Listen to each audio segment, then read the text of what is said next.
So the Allianz Leagues are back this weekend. We're going to focus on football this evening. Anthony Moyles is alongside me in studio. Aaron Kernan is on the line. In Division 1, Saturday evening, Dublin, the All-Ireland champions, start out against Kildare at Croke Park. Then on Sunday we have Kerry against Donegal, Monaghan against Mayo and Galway against Tyrone. In Division 2 on Saturday, Clare against Cavan, Cork against Tipperary, and on Sunday it's Louth against Down, Roscommon against Meath. We'll probably spend a lot of our time focusing on the top two divisions, but as the league goes on we will get to some of the more interesting stories in Division 3 and Division 4. You excited about the return of the league, Anthony? I'll take that as a no. I wouldn't say overly excited. Should have got someone else in. Yeah, exactly. Yeah. You probably should have asked me that already, but all fair. No, I think it's a strange league this year, because I was trying to even think of myself, if you're managing, say, D8 teams in Division 1 or even D8 teams in Division 2, so the teams that should hopefully be trying to get into the Super 8, how do you manage the league? You know, how do you manage it? So we've seen over the past couple of years that some teams have gone flat out for the league, and then they've got a little bit caught in the championship. So they've, especially Roscommon been the perfect example of that over the last so couple they of years. decided, okay, which way we do it? We'll tailor our training around it, etc., etc.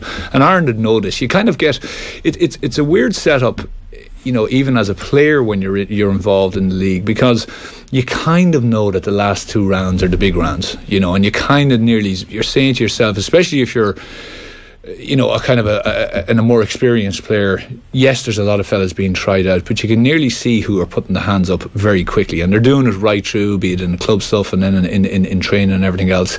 And all you're hoping as a manager is to pick out one or two, hopefully, which will add to the squad that's already there, and essentially to try and unearth one or two who can actually start and push.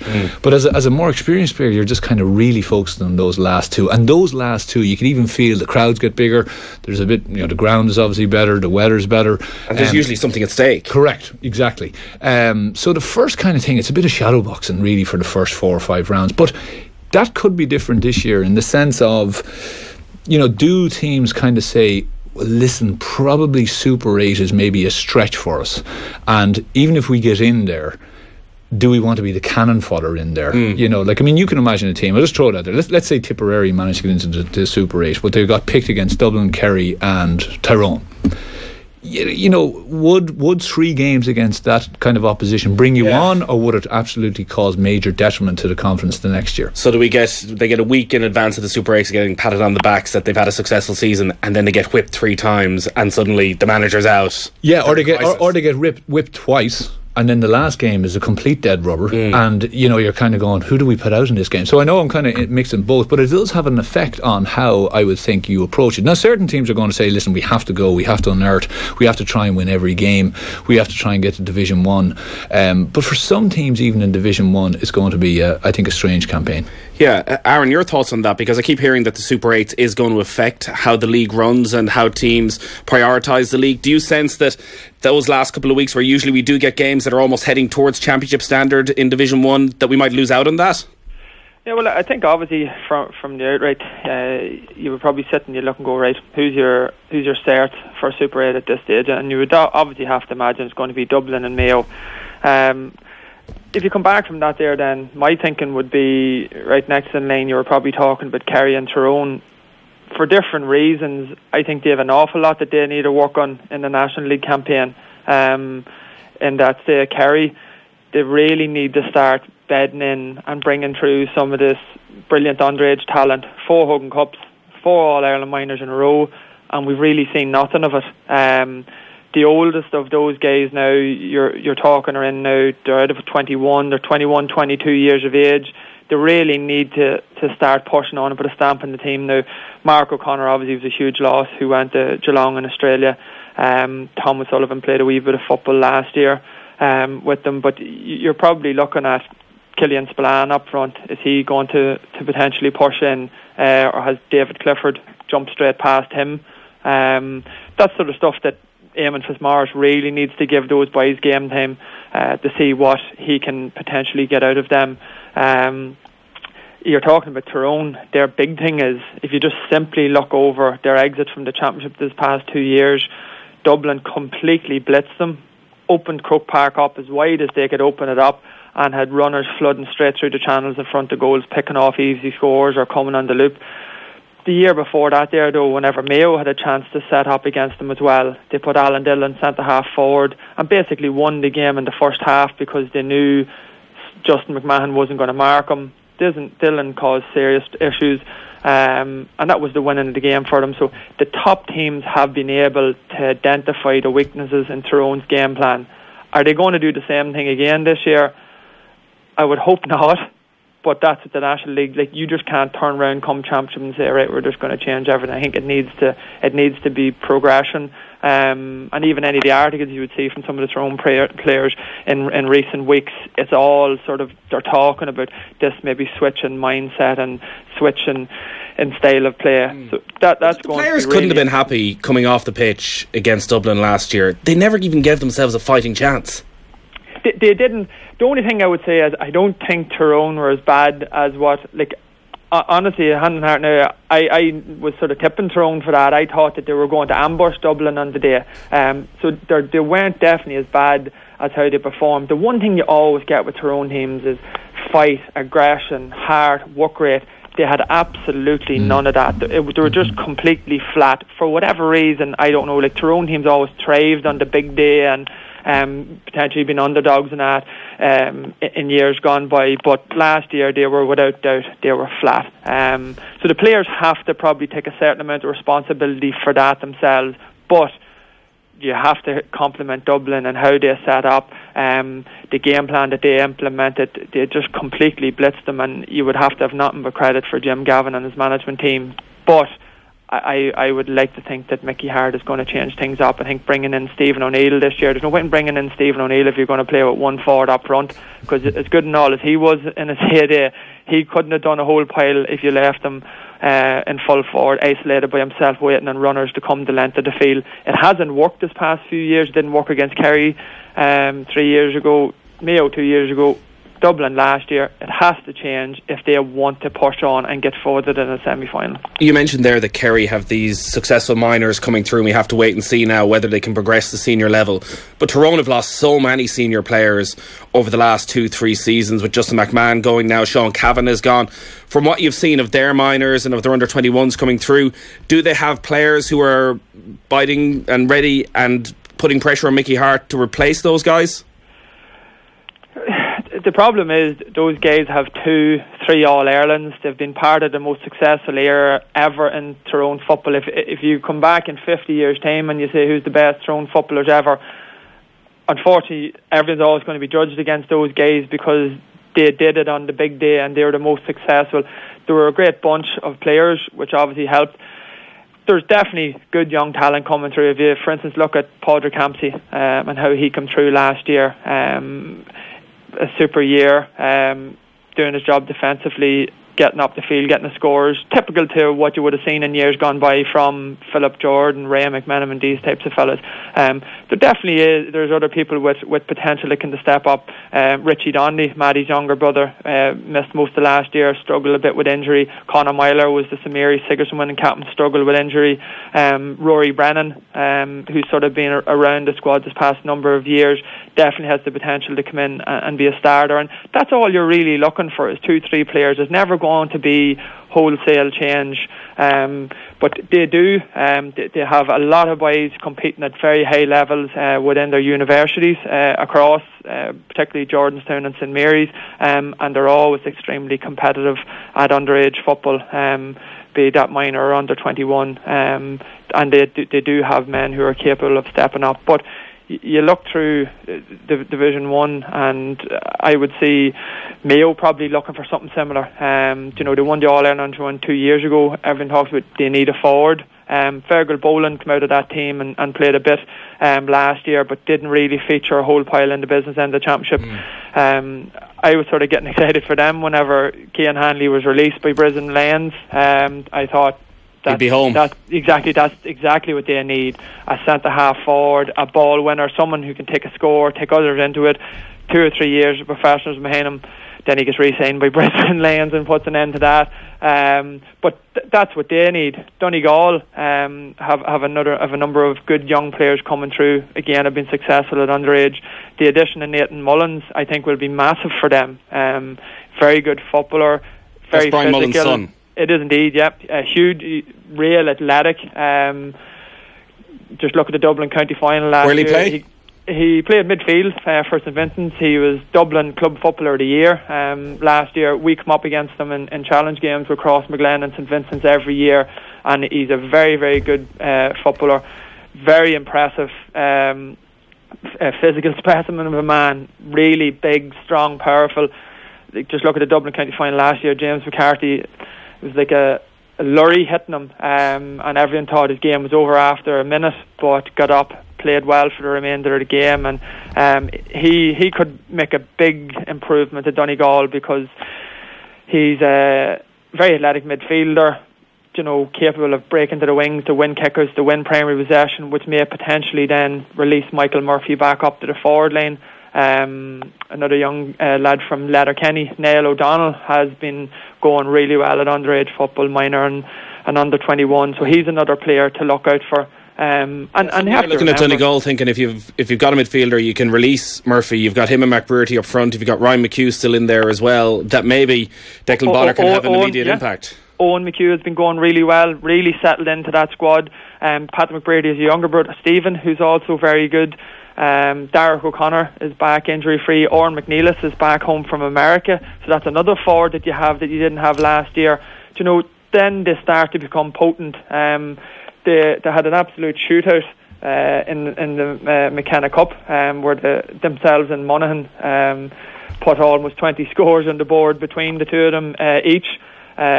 So defensively, they looked like they were going a wee bit more offensive last year, but left themselves very exposed at the back. There has to be a fine margin with them. Definitely, once they are cut loose, they're well capable of racking up big scores. But it's how they set up defensively in order to. I don't think they need to be as extreme as what they were under Jim McGuinness, but they definitely need to shore up the back a wee bit more than what they were last year. There's a lot of interesting storylines with new managers, such experienced managers, All-Ireland winners like Mickey Hart and Eamon Fitzmaurice with points to prove this year. I'm always fearful that we can go through a league preview and not actually talk about Dublin. Yeah.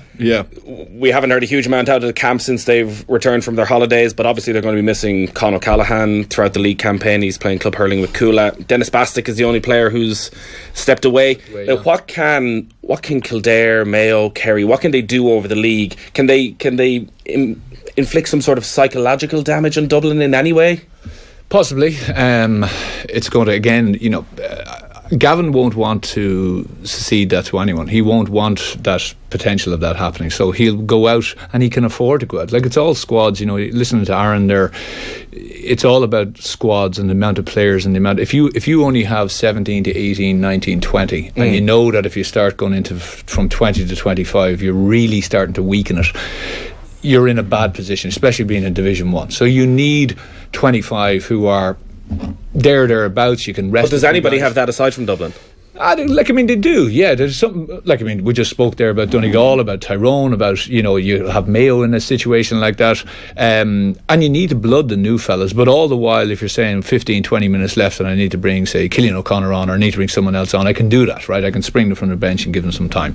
Dublin have, of course, that, but I won't see. He'll if they go along with their mantra of games kind of a la Kilkenny, that games inside are just as important as the games that they play against other counties. It's all about competition from within the squad. No one is comfortable. Anyone can take your position. If that is the mantra, well, then that has to hold true. So whether he is unearthing these guys just to try to play in the league, you would have to feel that those fellas have actually stood up in whatever bit of training that they've done, or in the course of the league, and they've said, no, I want to actually get on this team, because if I get on this team and keep my position, I have a potential major shot at an All-Ireland final. So that is the carrot for these Dublin players. So the competition again will be massive. There was quite a turnover, it's been brought up many times, a turnover over the last 3 or 4 years with Dublin. The likes of Flynn Brogan, the guys we thought that were irreplaceable, suddenly somebody else has come in and they're not forgotten about, but they're able to take their position on the bench. Dublin still just won the last 2 All-Irelands by a single point. They were beaten in the league final last year. Do you sense Gavin is looking at it thinking, maybe I do need something extra, maybe I do need one or two more players to find during this league campaign? I'd say what he's hoping is that the likes of Conor Callaghan and maybe the likes of some of the other guys who came in last year and made an impact but didn't make a massive impact, that they can really start to step up. Okay, so where you're really starting to say, well, the new leaders are starting to emerge. So the likes of McCarthy and the likes of these guys are always there, yes, but the Flynns, etc., who are kind of moving out to the back side of it. Now we're getting the new guys coming in, and they're really. What do you want from Conor Callaghan? Well, no, and not that. Like, I just think he has the potential. He has the capacity to be an unbelievable player. So rather than being a one-time footballer of the year, exactly, one of the greatest players of all time. Exactly. Well, no, there's going to be a lot demanded of him. Okay, and there's going to be a lot of people pulling out of him, and it is going to be quite difficult for him if he wants to kind of be, to play away to all the masters that are there between, the hurling, the football, the college, the club, everything else. His main thing, and I think Gavin will obviously, because Gavin is smart about this, is how he manages him, how he manages the expectation of him this year, because he's a different animal to Connolly. Okay, he is very much a different animal, but last year he was a bit of a surprise package. You can imagine teams now setting up for him and getting ready for him, a la Connolly, when he then started to really fulfill his potential. The one thing I think which is very important, and Aaron tipped on it a little bit about even the Tyrone situation last year, because like Aaron, I went into that game, I was doing it for you boys, and I was there and I couldn't believe the first 5 minutes, and the look of shock on the Tyrone players.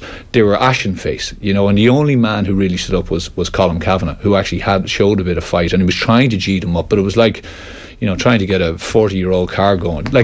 Well, what we heard since from the Tyrone camp was that the players didn't seem to believe that they could actually go and beat Dublin, that they had a set up to contain Dublin, but that didn't go onto that pitch thinking we can actually go and win that game. That's what I'm saying. So you can be as prepared as you want, you can be as fit as you can have everything done, but if the psychology, and if you're going into a battle, either A, to contain, B, to not go to places where you really want to go to. Okay, it's going to be hard, but you're not thinking that this is going to be the most extreme battle of your life.